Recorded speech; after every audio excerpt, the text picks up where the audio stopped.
That child has got soul. He's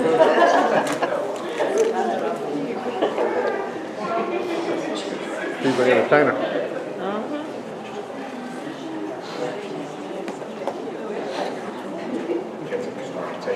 Good. How many enjoyed that for the kids?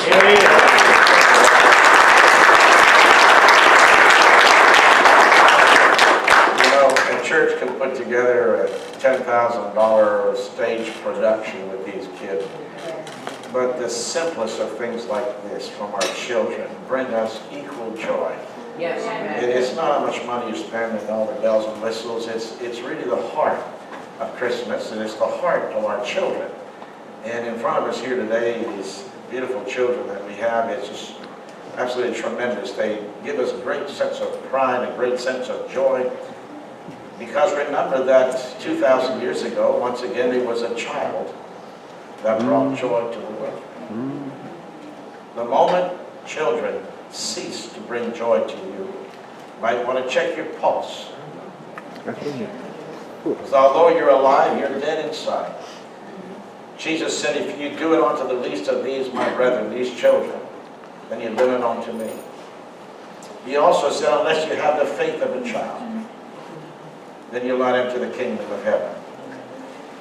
The faith of a child is one that believes mom and dad. Isn't that right? Yes, amen. A child simply doesn't know any better but just to accept the parents' word.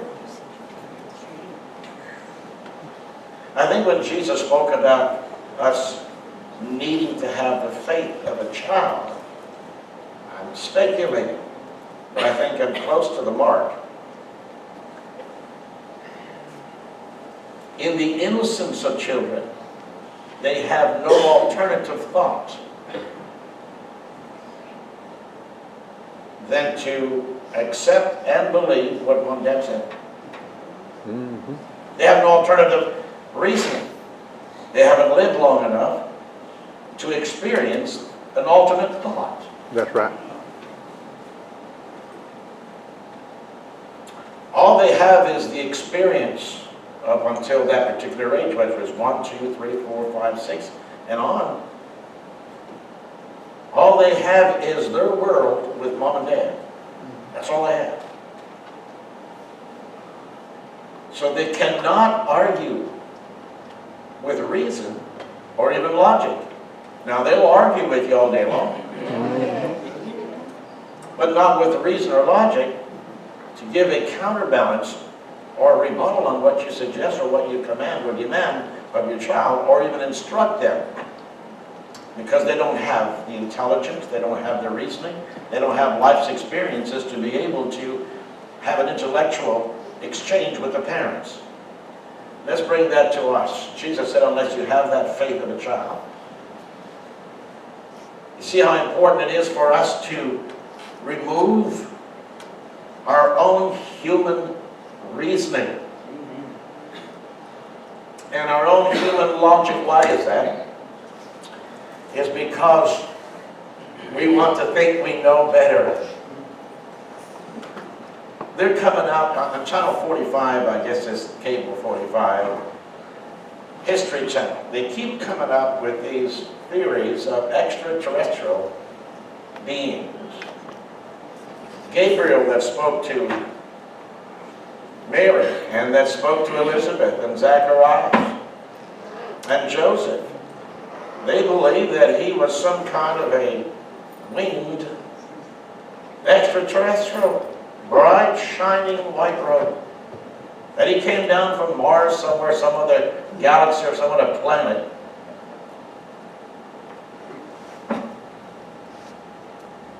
Human logic will try to fit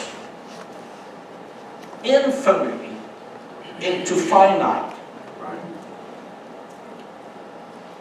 You cannot take the vast greatness of infamy, of eternity, and comprise it and compact it into the human capacity of mind. You won't live, you or I won't be able to live long enough on this earth Even if you live to be Methuselah's age of 969 years old, you still will not have, if you were Moses' partner in the wilderness, if you were Noah's partner on the ark and lived up to now, you still would not live long enough to understand God in your human intellect and capacity, because man is not capable to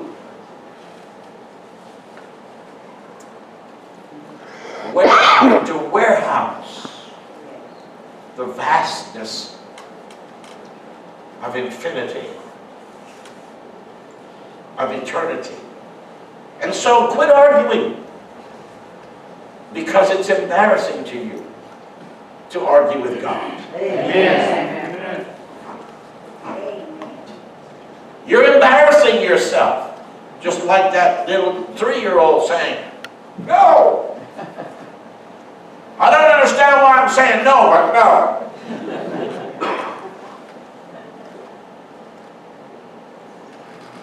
I can't argue with you intellectually, but I say no.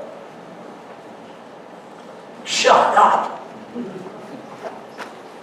The child does not have the mental capacity, life experience to be able to dispute with life experience and capacity. We cannot argue with God. Amen. You cannot reduce Him to the human experience and confine Him to the human experience. You see, when Gabriel met Mary and Zacharias and Joseph and Elizabeth, Gabriel told them things that were beyond their understanding. Their obvious response was, "How can this be?" Mary said that little, "How can this be?" I don't know that. Zacharias, "How can this be? At our age, how can this be?" See, there was no intellectual rebuttal because there was no capacity to understand the supernatural purpose and will of God.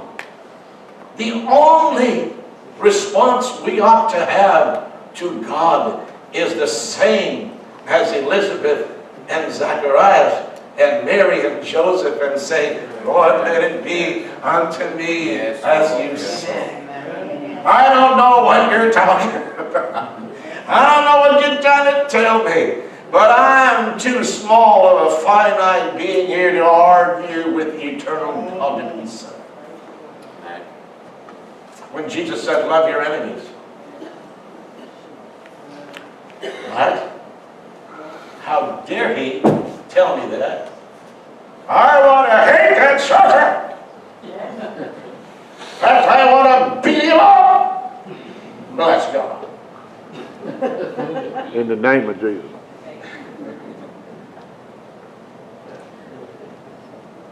If your enemy is hungry, feed him. You know why that we are so blessed in this country? Because we're the only military that take our prisoners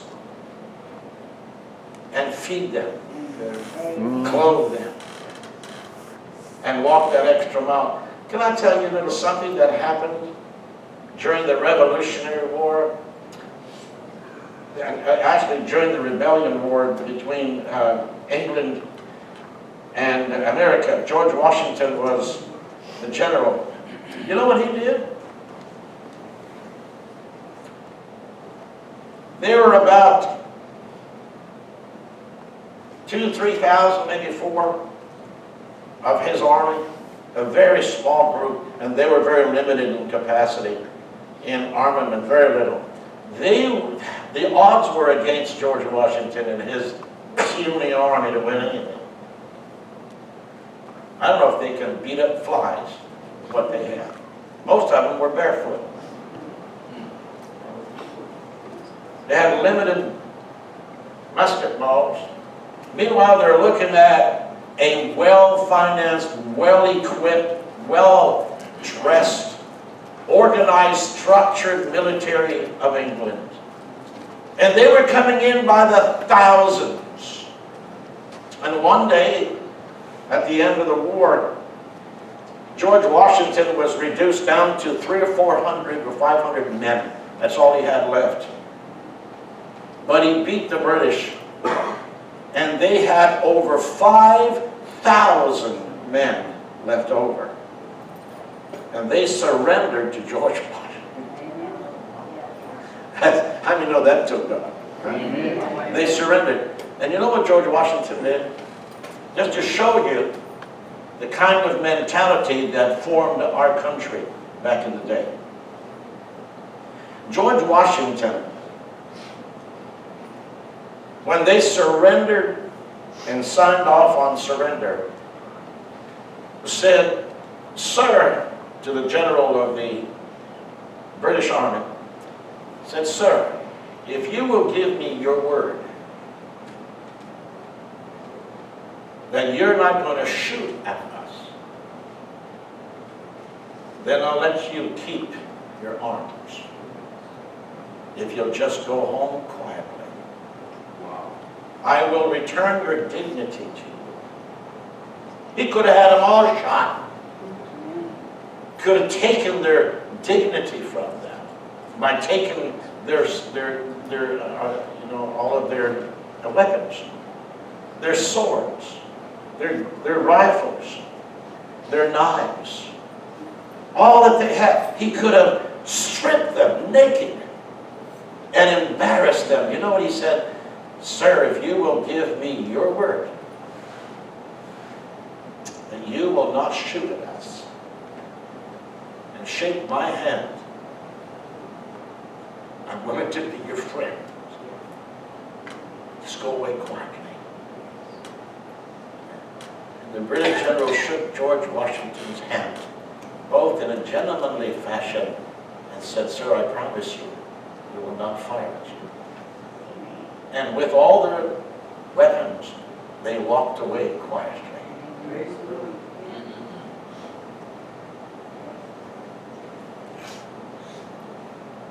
What does that tell you? That's God. That when you do it God's way, you take care of your enemy, love your enemy, do good to them that despitefully use you, Jesus said. Pray for them that despitefully use you. Bless those that curse you. For George Washington, it was enough that they had lost the war than to add insult to injury. So what are we saying here today? And I obviously didn't touch my message. Church of Philadelphia. But our kids were up here. They didn't know any better, but just to do what they were told. They didn't have an alternate plan. They didn't have an alternate idea. They just, okay.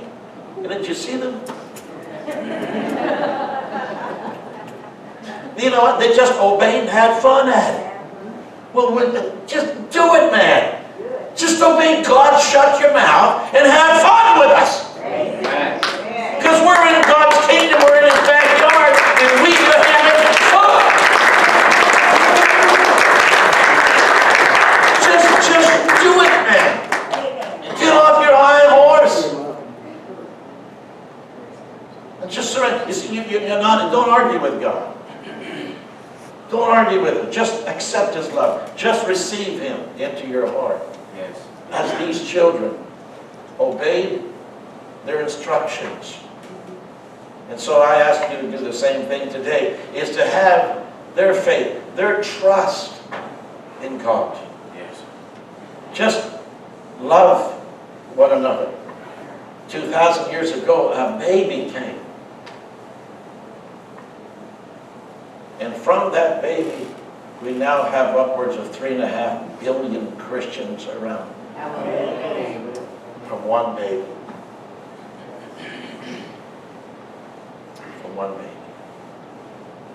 And so Jesus took those little children and put them on His lap. He said, "For such is the kingdom of heaven." Amen. Don't argue. You're too small to argue with God. I'm too small to argue. I just enjoy obeying and enjoy trusting and enjoy doing. Give the Lord a good clap.